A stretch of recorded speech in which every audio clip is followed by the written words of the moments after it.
and we are now about to head westbound to Super Bowl 59. Wow, he did that well. That's a good job. He did, isn't that nice? The singer getting booed after popping up on the big screen during Super Bowl 59 in New Orleans.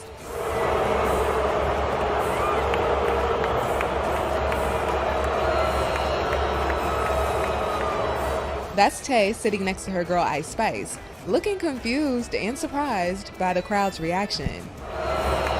Halftime special guest Serena Williams defending the 35-year-old from those haters, writing on X, "I love you, Taylor Swift. Don't listen to those boos." All right, so let's dive into something I think is pretty wild. We're going deep on Trump at the Super Bowl. Yeah. It's a situation that's making people wonder if we're seeing some kind of like cultural shift in America. You hit the nail on the head. This is a first. Out of 59 Super Bowls, Trump is the first sitting president to ever attend. Wow. Not Nixon, not Reagan, nobody. It's definitely notable. Yeah, I mean, it feels like a big deal, right? You got this massive cultural event, the Super Bowl, and you have Trump, a figure who, I mean, come on, always sparks strong reactions. Oh, yeah. Right in the middle of it all. Yeah. So our mission here is to figure out what this whole thing might tell us about where America is at right now. Yeah. What's going on? We're looking at a confluence of events. You've got the Super Bowl itself, which is already a stage for cultural trends and anxieties. And then you've got Trump, a figure who seems to amplify those trends and anxieties. Yeah. So to kick things off, let's set the scene at Super Bowl LIX. The energy was electric. And when Trump arrived, he got a thunderous welcome from the crowd. We're talking roars of approval. It's interesting to contrast that reception with the reaction to other figures at the Super Bowl. Yeah. Take Taylor Swift, for example. She appeared on the Jumbotron with rapper Ice Spice, and there were audible boos from the crowd. And Trump didn't miss a beat, did he? He shared the video of the booing on his social media platform, Truth Social, and even added the comment, "The only one who had a tougher night than the Kansas City Chiefs was Taylor Swift. She got booed out of the stadium. Meg Giry is very unforgiving." Now, MAGA stands for Make America Great Again, which was Trump's campaign slogan and has become a rallying cry for his supporters. Right. And Serena Williams, the tennis icon, defended Taylor Swift on social media. Oh, wow. So you're seeing this immediate polarization even within the context of a supposedly fun event like the Super Bowl. Yeah, and speaking of polarization, there was another controversy brewing that's definitely worth unpacking. Before the traditional national anthem, they played Lift Every Voice and Sing, which is often referred to as the Black national anthem. Right, and this sparked debate about national unity and representation. Yeah. Some people believe having two anthems undermines the idea of one unified nation, while others see it as a way to recognize the diversity of American culture and history. It's a complicated issue with strong opinions on both sides. But let's shift gears for a moment and talk about something else that really stood out during the Super Bowl.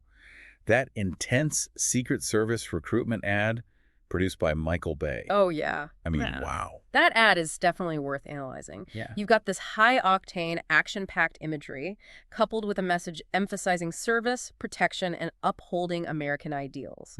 It's presenting a very specific vision of patriotism and heroism. Yeah, it felt like a throwback to more traditional values, which is interesting considering some of the other things we've been talking about.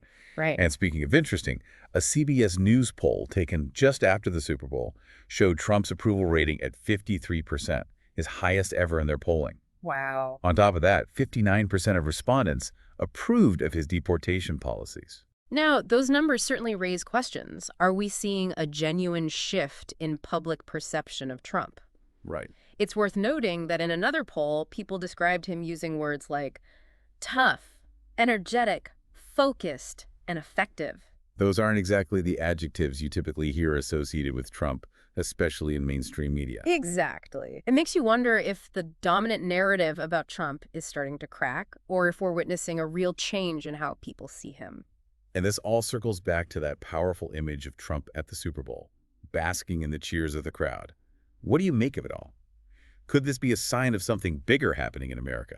That's the question, isn't it? Is this a fleeting moment, or is it a symptom of a deeper cultural shift? Yeah, I think we need to dig a little deeper to figure that out. The Super Bowl, it's like a temperature check for the country in a lot of ways. It's this huge cultural event that brings people together, and it often reflects the mood of the nation. Trump's presence there and the way people reacted to him definitely challenge some of the assumptions we might have about the political landscape. Yeah, it's almost like we're seeing two different versions of reality clashing. Right? You've got the way Trump is portrayed in a lot of media, and then you've got the way he's perceived by a significant portion of the population, like the folks cheering him on at the Super Bowl. And that disconnect is what makes this whole situation so fascinating. It's not about saying one side is right and the other is wrong. It's about recognizing that there are multiple perspectives at play and that public sentiment is way more complex than we often give it credit for. It's a good reminder that things aren't always black and white. There's a lot of gray area in politics, and the Super Bowl really brought that to light. Absolutely. And we can't just dismiss the people who cheered for Trump at the Super Bowl as some fringe group. Right. They represent a real segment of the American electorate, and their views deserve to be understood even if we don't agree with them. So let's go back to the Black National Anthem controversy for a minute. This seems like another example of how cultural fault lines are being exposed in unexpected ways. It definitely is. Lift Every Voice and Sing has a long and complex history. Yeah. It was written in 1900 by James Weldon Johnson and set to music by his brother, J. Rosamond Johnson. It was adopted as the Negro National Anthem by the NAACP in 1919. Wow. And has been a powerful symbol of Black identity and resilience for over a century. So why is it considered controversial by some to play it alongside the traditional national anthem? For some, it comes down to the idea of unity. Okay. They believe that having two anthems suggests a division within the nation rather than a sense of shared identity. Others see it as an attempt to erase or diminish the traditional national anthem. But for others, it's about acknowledging a specific cultural heritage and history that's often been marginalized. Exactly. It's about recognizing the unique experiences of Black Americans and their contributions to the nation's history and culture. And the fact that this is even a debate speaks volumes about the ongoing struggle for racial justice and equality in America. It's clear that there's no easy answer here. It's a conversation that needs to be had, but it's a sensitive one with a lot of historical baggage. Now let's connect this back to our main question. Is Trump's appearance at the Super Bowl and the reactions it provoked a sign of a larger cultural shift? Okay, so how do we tie those threads together? Well, you could argue that the controversy over the Black National Anthem and the enthusiastic response to Trump, along with the themes of patriotism and traditional values in the Secret Service ad, all point to a potential shift toward a more conservative mindset in American culture. You're saying that maybe there's a growing segment of the population that feels like their values and concerns aren't being represented in the current cultural landscape, and they're looking to figures like Trump and institutions like the military for a sense of stability and tradition. That's one interpretation. It's also worth noting that Trump's approval ratings have historically been higher among white Americans, particularly those without college degrees.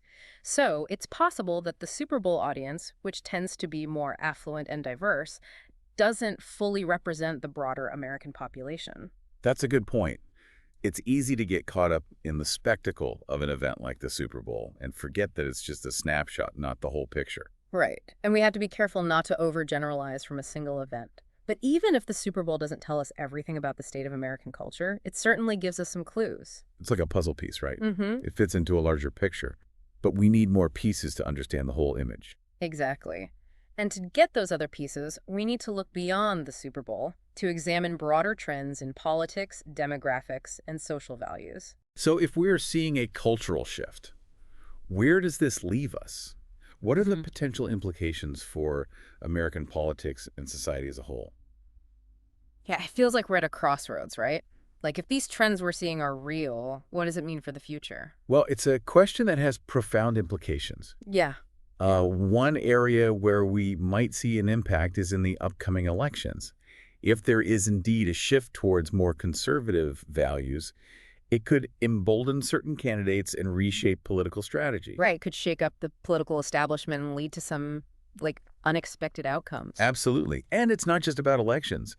This potential shift could have a ripple effect across various aspects of American life, from social policies to cultural norms. Yeah, and let's not forget the media. You mentioned earlier that there seems to be a disconnect between how Trump is portrayed in a lot of media and how he's perceived by some segments of the population. Precisely. If that disconnect continues to widen, it could further erode trust in traditional news sources. Yeah. And contribute to the rise of alternative media, which often operate with different standards of fact-checking and objectivity. And that could lead to even deeper divisions within society, making it harder to have productive conversations and find common ground. It's a concerning possibility.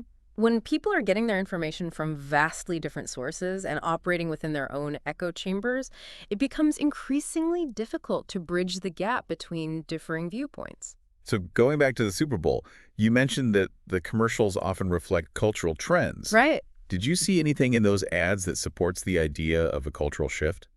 Well, besides the Secret Service ad, which we've already discussed, there were a number of commercials that seemed to tap into themes of nostalgia, family values, and a return to simpler times. Okay. For example, there was that heartwarming ad featuring a beloved classic movie that evoked a sense of shared cultural history. Right.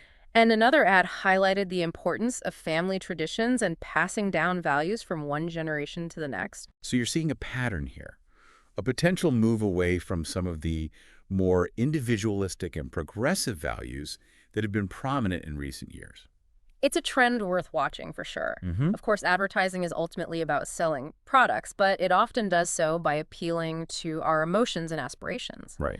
So the types of messages and imagery we see in Super Bowl commercials can offer insights into the cultural zeitgeist. It's like holding up a mirror to society in a way. Exactly. And right now, that mirror might be reflecting a society that's yearning for a sense of unity, stability, and shared values. Yeah. So as we wrap up this deep dive, what's the key takeaway for our listeners? What should they be thinking about as they process all this information? Well, I wouldn't presume to tell anyone what to think, but I would encourage them to pay attention to the cultural signals around them, not just at events like the Super Bowl, but in everyday life. What are the conversations people are having? What are the values being expressed? Are there underlying tensions or shifts in attitudes? It's about being aware and observant, not just passively consuming information, but actively engaging with it. Exactly. And I think the most important thing is to be open to different perspectives, even those we might disagree with. Only by understanding where others are coming from can we begin to bridge the divides that threaten to tear us apart. So as we navigate this complex and ever-changing cultural landscape, it's crucial to stay informed, engage in thoughtful dialogue, and remain open to new ideas. And maybe, just maybe, by doing so, we can find a way to move forward together as a nation, even amidst our differences. That's a hopeful thought to end on. Thanks for diving deep with us, and remember, keep those brains buzzing.